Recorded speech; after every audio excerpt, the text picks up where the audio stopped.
Coucou les amis. Aujourd'hui on va s'amuser un petit peu.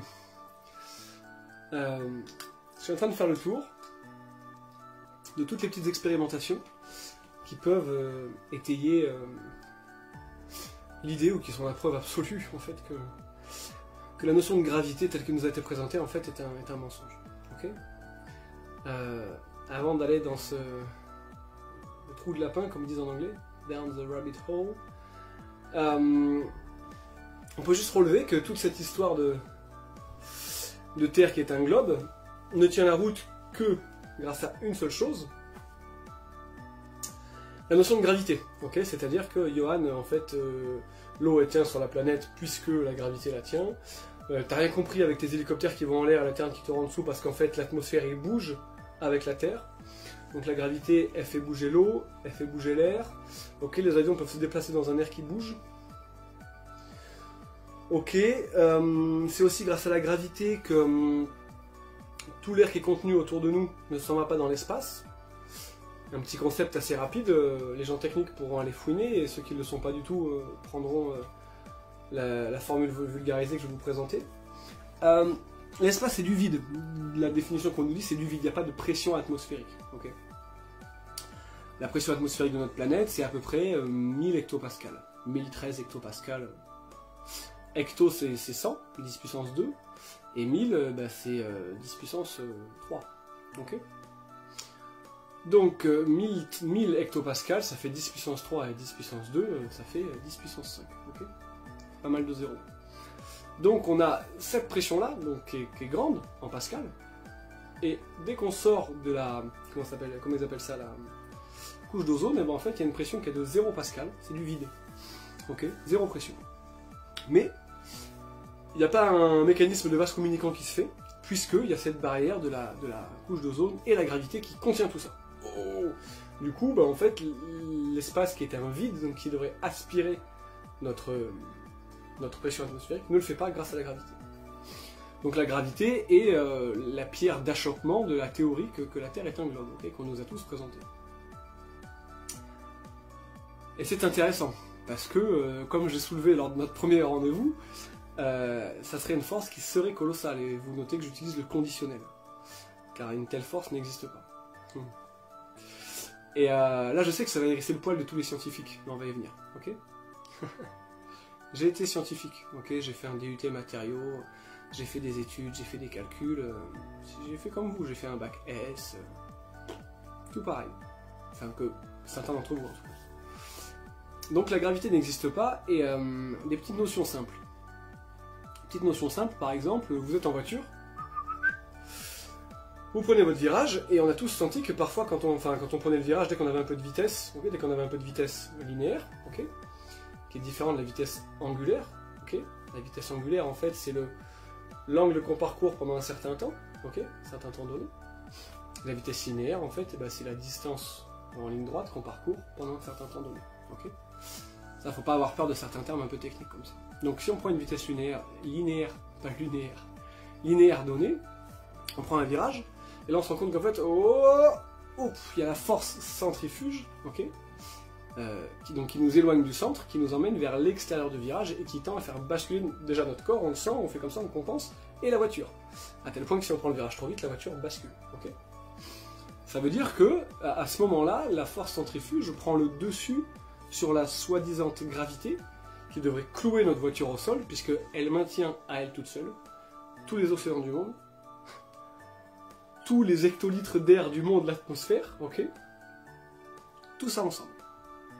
Mais la voiture, dès que je prends un peu de vitesse angulaire, je bascule.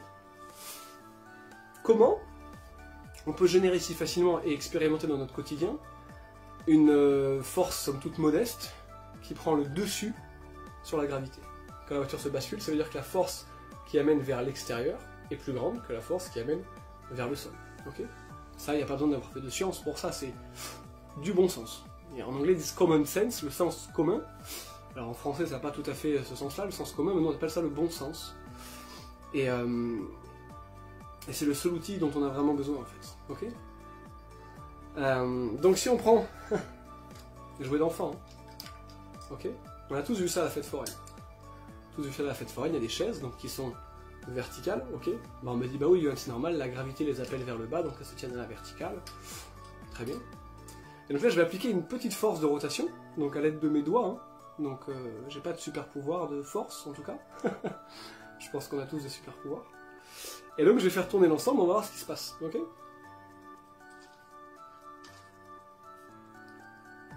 Et là, on se retrouve quasiment à l'horizontale. J'ai généré avec mes 3 doigts, être humain de 1m75 sur une planète gigantesque, une force, en une fraction de seconde, en quelques secondes, j'ai généré une force plus grande que la gravité. Soit j'ai des pouvoirs magiques, soit la gravité est un mensonge. C'est énorme parce qu'en fait c'est tellement partout autour de nous que c'est énorme. C'est énorme. Là, plus la force centrifuge diminue, ok, et plus le siège reprend sa position à l'équilibre. C'est un siège en plastique, qui est donc un matériau plus dense que le milieu dans lequel il est. Le milieu, c'est l'air, donc il retrouve sa position attirée vers un milieu au moins aussi dense que lui, d'accord. Tout ce qu'on expérimente, sauter par la fenêtre et s'écraser par terre, c'est pas la gravité, c'est la densité, d'accord. Notre corps est fait d'eau, 80%, ok. L'air est fait donc d'air, en tout cas de gaz. On comprend tous intuitivement et pragmatiquement que notre corps fait d'eau est plus dense que du gaz, que une forme de vapeur, et donc nécessairement, en l'air, en fait on traverse le milieu qui est moins dense que nous pour aller rencontrer un milieu qui est plus dense que notre corps fait d'eau. Et ce milieu, ça pourrait être par exemple ce qu'on appelle le sol, le plancher des vaches, ok, constitué de terre, de roches, etc., etc. Et ça s'arrête là en fait. C'est énorme. Donc regardez les feuilles mortes quand en ce moment c'est l'automne, on les voit partout. Je vous refais un petit coup quand même. Ok. Donc là, je fais tourner une fois, deux fois, trois fois. J'ai annulé la gravité. Voilà. C'est magique. C'est magique. Il n'y a pas besoin d'être ingénieur, il n'y a pas besoin de faire des calculs complexes. Il n'y a pas besoin d'avoir cette forme d'élitisme d'accès à la connaissance. Et comme très peu de gens arrivent à avoir accès à cette connaissance, alors on estime que ce mini pourcentage d'experts qui arrivent à avoir accès à cette connaissance peuvent diriger notre monde, parce que nous, les gens lambda, dirty, on n'a pas accès, c'est trop compliqué pour nous. C'est un mensonge. Les choses sont simples et on a tous accès à ces choses-là. Ok, donc ça c'est pour le petit jouet. Vous roulez en voiture, toujours pareil, vous avez pris votre virage, hop, force centrifuge, mais admettons. Ok, et donc là on arrive dans une petite forêt, il y a un vent magnifique, une petite brise qui fait s'envoler les feuilles. Et puis il y a des feuilles au sol, il y a un tapis de feuilles mortes au sol, c'est magnifique, là, les feuilles d'automne, les feuilles mortes. Ok. Et donc là on voit qu'il y a une voiture devant nous, un camion, quelque chose. Et donc la voiture sur son passage génère un courant d'air qui fait soulever les feuilles, c'est très poétique, c'est sublime. Si la gravité existait, les amis, il n'y aurait pas de poésie sur Terre. Hein. Les feuilles elles resteraient clouées au sol, parce qu'en fait elles seraient tenues par cette force qui est énorme, qui tient tous les océans et toute l'atmosphère de notre planète.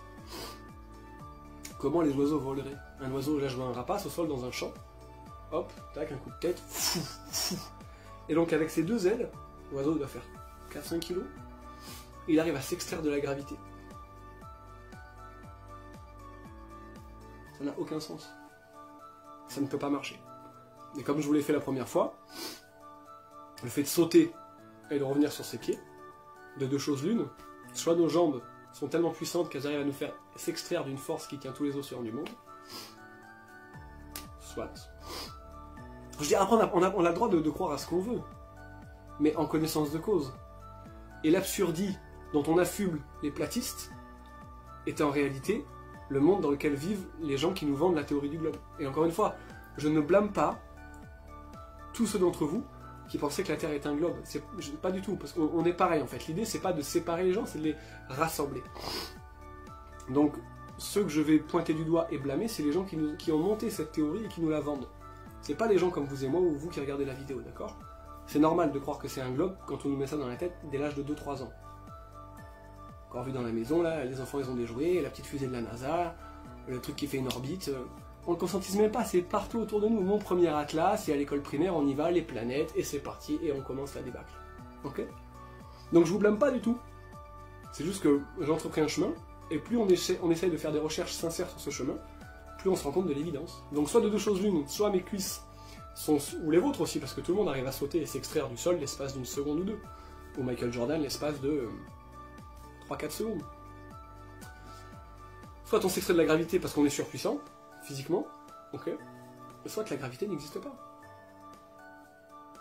Et ce qui est surpuissant pour moi, c'est... Excusez-moi, j'ai un truc coincé dans la dent, un bout de chou. L'état dans lequel ça nous met. Ok. Caresser même l'idée qu'on ait pu nous mentir sur quelque chose d'aussi énorme, nous est insupportable. Ça s'appelle une dissonance cognitive. La dissonance cognitive, c'est quand on a une croyance en nous, ou plusieurs croyances, dont on n'a pas forcément conscience, hein. L'inconscient collectif, en psychologie, il parle de ça, c'est très très répandu. Il y a un fait qui arrive, qu'on constate avec nos yeux, ok, nous physiquement, et donc le fait vient mettre en porte-à-faux la croyance intérieure. Et donc face à ça, on a deux choix. Ou bien on accepte le fait et on détruit la croyance, et on accepte qu'elle est fausse pour en construire une autre, se basant sur le fait. Ou bien on expérimente ce qui s'appelle une dissonance cognitive, il y a quelque chose qui dissonne, c'est-à-dire qui sonne de façon disharmonieuse, pas en harmonie, qui nous pose un problème, d'où la réaction agressive, ou en tout cas d'enfermement. On refuse le fait que nous constatons avec nos yeux, pour préserver la croyance sur laquelle on a bâti notre système de pensée et la plupart de nos vies. Et ça c'est vrai pour la psychanalyse, la philosophie, mille choses.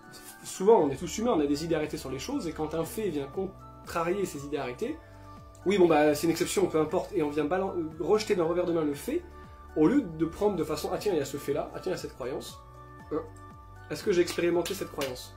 Non. Est-ce qu'on me l'a mise dans la tête? Ah oui, tiens celle-là oui. Ah tiens, est-ce que ça j'ai expérimenté moi? Oui. Qu'est-ce qui sonne le plus juste à mes yeux, ce que j'ai expérimenté moi, ou ce qu'on m'a mis dans la tête? À vous de faire votre choix. Mais le principe de la dissonance cognitive, c'est ça. Et tout le sujet de la Terre plate, qui pour moi est un sujet qui rassemble, et qui est une solution et une ouverture immense pour l'humanité, et pour chaque individu, ok, est une grande bénédiction en fait. Découvrir que notre Terre est plate, ça change pas notre quotidien, mais c'est se rendre compte qu'en fait, oui, il y a des choses qui ont été construites de toutes pièces pour nous amener à penser et donc à nous comporter d'une certaine façon. Si on ne change pas de façon de penser, on ne va pas changer de façon de vivre. Aujourd'hui, on peut tous constater que depuis 1 an et demi, on est amené à changer nos façons de comprendre les choses, de les appréhender. Est-ce que j'aime ce boulot-là? Est-ce que j'aime ce compagnon-là? Est-ce que ce projet-là, j'ai vraiment envie de le faire? Est-ce que je suis prêt à faire tel sacrifice pour continuer ce quotidien? Est-ce que danser 3 fois par semaine, ça vaut une injection d'un truc expérimental? Parce que ce qui compte, c'est mon petit bonheur de danser. Il n'y a que vous qui avez les réponses, mais en tout cas, on est tous confrontés à ça depuis 1 an et demi.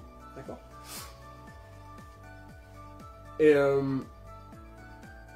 pour moi, le sujet de la Terre plate, il est fondamental parce qu'il ouvre toutes les portes de la réelle histoire de l'humanité et des réelles capacités de l'être humain. Voilà.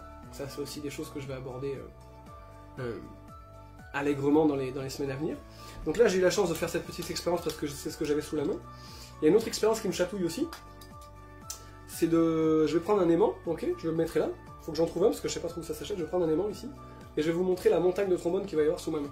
Donc je vais mettre ma main en l'air et donc vous verrez que la montagne de trombone est suspendue en l'air.